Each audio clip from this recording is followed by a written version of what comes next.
Hello, and welcome to the Kink Perspective. My name's Chris. I'm a psychotherapist and consultant. On this episode, I'm going to discuss BDSM and mentoring. More specifically, how a mentor can be beneficial within the lifestyle and can also be a very valuable resource as we learn and grow within it. Finding a mentor isn't as difficult as it seems. However, finding a valuable mentor that's knowledgeable and wise, patient, is a search that's well worth it.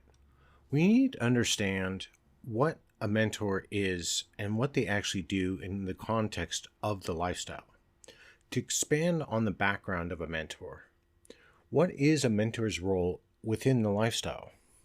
A mentor within the lifestyle, firstly, can be a dominant or submissive, a slave, a pup, and so on. These are people that have been in or around the lifestyle for a long period of time. They carry an inherent amount of experience and comprehension of the varying degrees to the diverse facets of the lifestyle itself. In this capacity, they're able to lend an understanding, direction, they can give advice, offer support and assistance for those entering the BDSM scene, and give a clear picture, hopefully, to what DS or BDSM and the lifestyle is all about. From the very beginning, there has to be some clear guidelines of the role of the mentor and the novice's exchanges, though. In the mentor-mentee relationship, building trust is a key component between each other, as any friendship should begin. Both parties have to put effort in and work towards, depending what the novice is after, establishing goals and outlining what they want from the lifestyle and how they can go about finding it. Building off of this and creating trust and a bond is crucial for both parties involved. It also helps the mentee get a direction and clarify what they're looking for the further they go along in this relationship out of the lifestyle. Conversely, the mentor gains an understanding of what the novice is looking for, what areas they want to grow in, what things they would like to learn about within the lifestyle, and so forth. When I'm contacted about mentoring, I always have a few basic questions I particularly like to ask someone. What are you seeking through being mentored? How much time do you have to commit to this process? And have you thought about how much time you want to commit to the lifestyle? For me, these are quite important questions because you gain an understanding of how much time you want to dive within each subject, how much time someone is really wanting to commit to the lifestyle, or is this just more of something that they do in passing? Then, I have them reflect on what I've asked.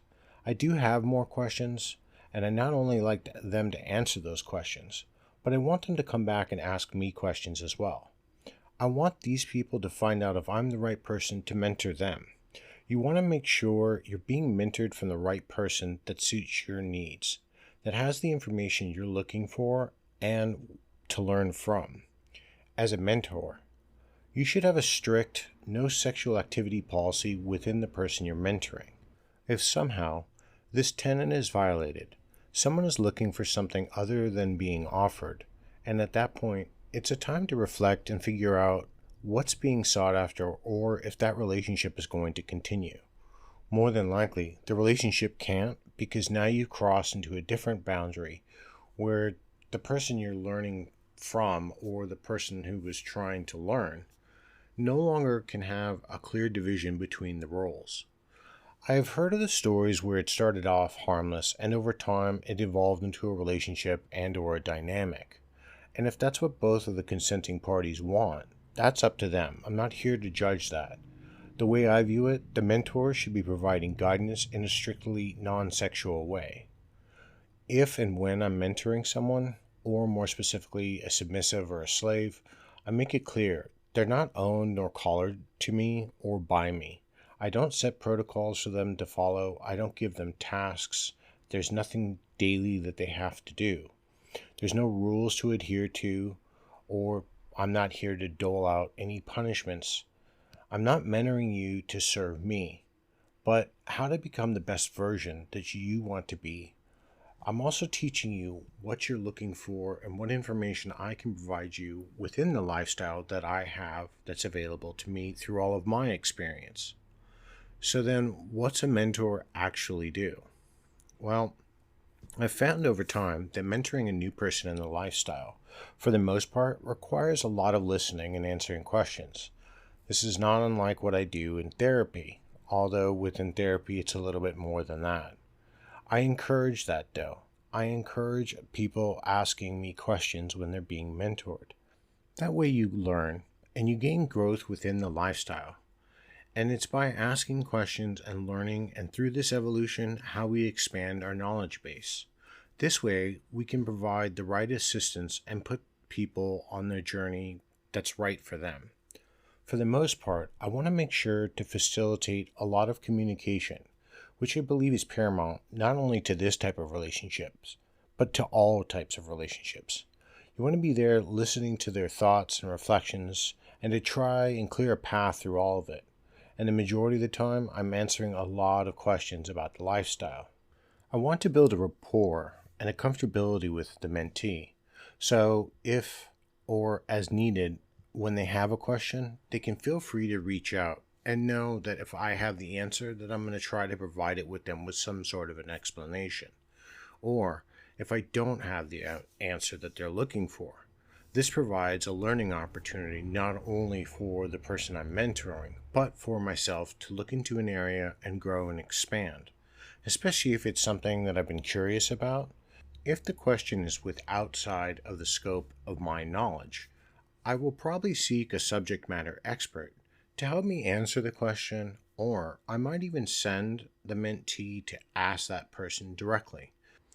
For the mentee, to know that there's someone there to answer that question, to maybe talk about their feelings or concerns, or to vent out some of the frustrations that they have within the community, is valuable. It's not counseling them per se. I'm not being their psychologist or their therapist. I'm more to be a sounding board. I'm there to listen and offer feedback. For me, I like to suggest resources and readings, maybe times for self-reflection, journaling, but for the most part, I'm there to provide my time and understanding to this person. To me, that's what a mentor does. Another question that I get quite often is, do I need a mentor to feel fulfilled within the lifestyle? Well, the answer to this one is very simple. It's no. I've had many mentors throughout my time in the lifestyle. Being a dominant, I like to evolve. Through evolution, I tend to learn through others. When we go to a public event, there are other dominants there that have far more experience in some of the areas that they're conducting a scene in. So while I might sit and watch and attend afterwards, so I'm not bothering them during a scene, I might ask them technical questions on what they've done within their scene so I can learn and grow. This is how I've had mentors over the years. Some of my mentors I carried one or two for longer than a decade. Other dominants I could talk to, discuss scenes with, and trainings and so on, provide that valuable feedback so we can learn and grow and evolve. There were times when I needed to vent or discuss my thoughts about what was going on or just check in, that was making sure that I was on a good path for myself. This not only made me feel better, but this made my dynamics much more successful through the years. It's not a weak point when you're reaching out and looking for help or trying to understand and evolve your craft. This is the same mentality that some people carry with mental health. Just because you're asking for help, it doesn't show or doesn't indicate a sign of weakness. What it does demonstrate that you're looking to grow, looking to evolve, to change the routine, to learn something new. Now, for others, they may go in a different direction and still have very fulfilling time relationships within the lifestyle. Understandably, it may take them a little longer to get to the same point that I'm at, but this isn't a sprint. Dynamics and relationships, they're a marathon. Getting to know someone takes time. We're not going to just rush straight in, strap someone down and start beating them, or getting ourselves strapped down and allowing someone to beat us or stick needles within us. It takes time, trust, and an evolution. If you do decide, though, that you want a mentor to help you for the period of time that you decide, that's up to you. I know many of whom prefer to draw from the BDSM community as a whole and take in as much as they can all at once. Others prefer that one on one interaction. I feel it depends on the person and your circumstances at the time. So, another question I tend to get is it better if DOMs teach DOMs and subs teach subs, or can they all help each other? Well, again, I think it depends on your mindset.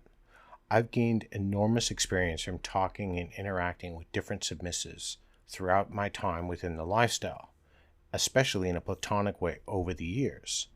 The first dungeon I ever belonged to, I spoke at length with the DMs, the dungeon masters submissive, with their permission, of course, because I had so many questions as a new dominant at the time. I believe if someone is willing to help you on your journey, you should learn from that resource. For me, I gained insight from both sides of the spectrum, which has enhanced my capabilities as a dominant. For others, they prefer to work with those that hold their core beliefs towards a dynamic. Everything and every person plays a part, and ultimately, it comes down to it is your choice and what you want to do and who you are comfortable learning from. I've mentored both sides, dominants as well as submissives, and delighted in answering the questions from either side of the dynamic. How does one go about finding a good mentor? Well, there are a few good things you can do, and there's usually a lot of resources. Now, with COVID and the pandemic, that's kind of changed the game a little bit, so online resources have become a bit more valuable. But never ever shy away from the power of your community that you're within.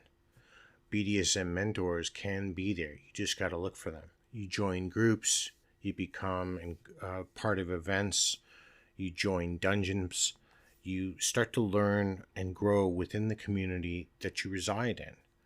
Now, of course, not everyone within that community is going to have your interests at heart or is even going to want to help. But that's your first resource, because more than likely there's going to be someone there that's been through what you're going through, that's going to want to help you with your journey, that's going to want to help the community grow, because that's what helps the community grow, us looking after each other, because that's the one stable tenet throughout the history of BDSM that's always been at its core, that we look after each other. What you also can do is look to social media. With that, you're going to have to go through a vetting process, which I've talked about on a prior podcast. However, whatever choice you decide to do, if you decide to find a mentor, find the person, and I can't stress this enough again, that's the right fit for you. Ask them questions. Think about the questions they're asking you. Reflect. Ask yourself if these are the things that you really want from this person. And if not, there's no harm or foul if you move on and try to find the next person that could be a better fit for you. If you find within your community there's a really good fit, go to that person. Attending a class with a dominant that teaches you about rope. Great, that's an awesome resource for you to exploit. And more than likely, if that person has the time, they might be willing to teach you the things you want to learn. Finally, not all mentors have enough time to mentor every person that comes to them. So don't get offended if someone that you really would like to learn from doesn't have the time to teach you. Do remember, they have lives, they may have their own dominant they have to take care of or look after, or responsibilities, or they might already have subs that they're taking care of, and they don't have the time to take on a mentor-mentee relationship. These are very time-inducive relationships. So take your time when you're looking for a person to help you through your journey. Spend time independently reading about different subjects, so that way you're a little bit more well-versed when you approach somebody looking for help. Keep all of these things in mind. Again, I can't stress it enough. Mentors are one of the undertapped, valuable resources within the BDSM community. Now, while I personally believe at some point everyone entering the lifestyle should have a mentor to help you on your way, answering questions for you, This isn't going to be something for everyone, and that's okay. There's no judgment here if you decide not to take a mentor within your time. However, I do find your path is going to take you quite a bit longer to get through, because those questions you have that might go unanswered are going to take you that much longer to find those answers. Of course, that doesn't just mean because you have a mentor, you're going to get all of the answers right away, but at least you're going to have a direct resource that's going to help you find the answers and point you in a better direction. For me, the best part about having a mentor when I first entered the lifestyle, it made me feel like I was not fumbling around in the dark, stumbling over my feet. Of course, not everybody holds that opinion, and that's okay. Until next time, everyone, be safe and stay kinky.